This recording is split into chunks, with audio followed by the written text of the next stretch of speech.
As Jesus was walking along, he saw a man who had been born blind. Teacher, whose sin caused him to be born blind? Was it his own, or his parents' sin? His blindness has nothing to do with his sins or his parents' sins. He is blind so that God's power might be seen at work in him.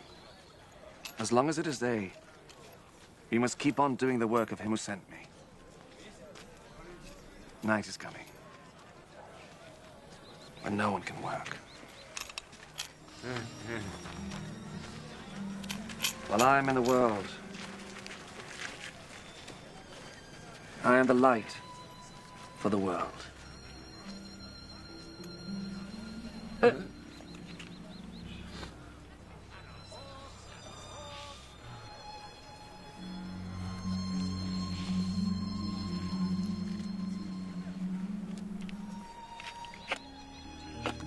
After he said this, Jesus spat on the ground and made some mud with the spittle.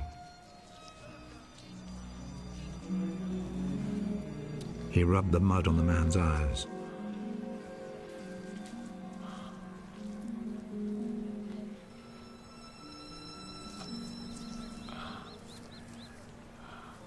Go and wash your face in the pool of Siloam. This name means sent.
So the man went, washed his face, and came back, seeing.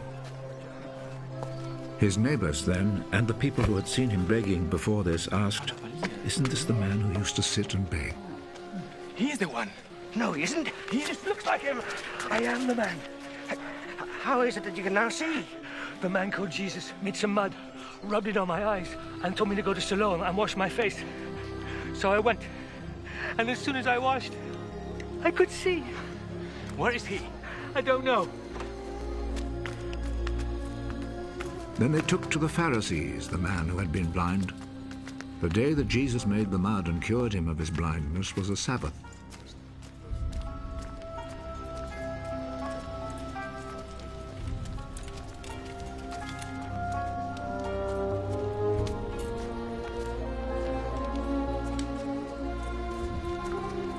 The Pharisees then asked the man again how he had received his sight. He put some mud on my eyes.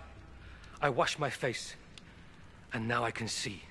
The man who did this cannot be from God, for he does not obey the Sabbath law. How could a man who is a sinner perform such miracles as these? And there was division among them. You say he cured you of your blindness. Well, what do you say about him? He is a prophet. The Jewish authorities, however, were not willing to believe that he had been blind and could now see until they called his parents. Is this your son? You say that he was born blind. How is it then that he can now see?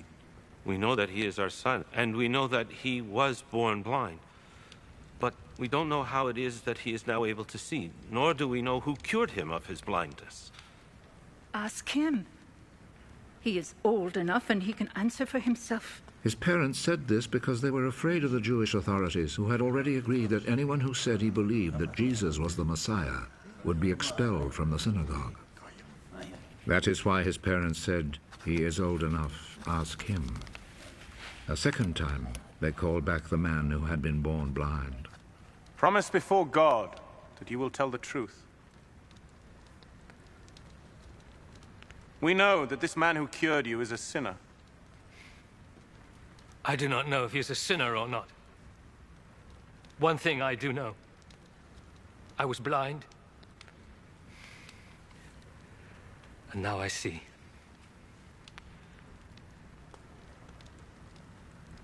What did he do to you?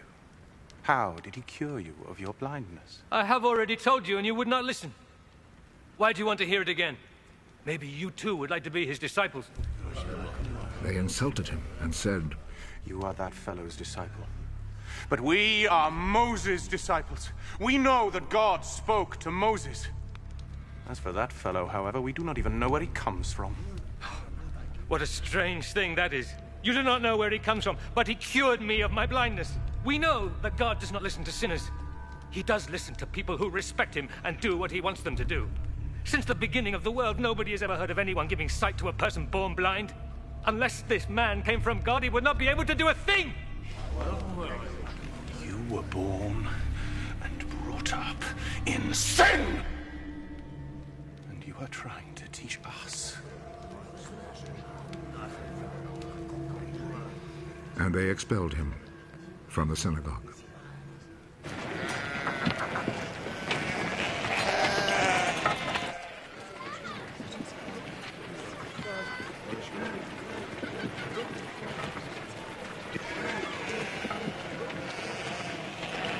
When Jesus heard what had happened, he found the man. Do you believe in the Son of Man? Tell me who he is, sir, so that I can believe in him. You have already seen him. And he is the one who is talking with you now.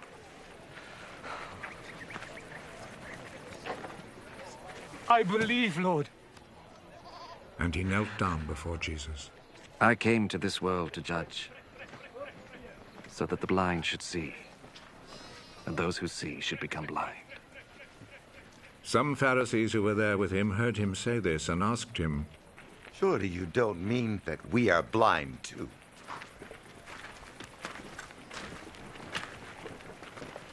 If you were blind, then you would not be guilty. But since you claim that you can see, this means that you are still guilty.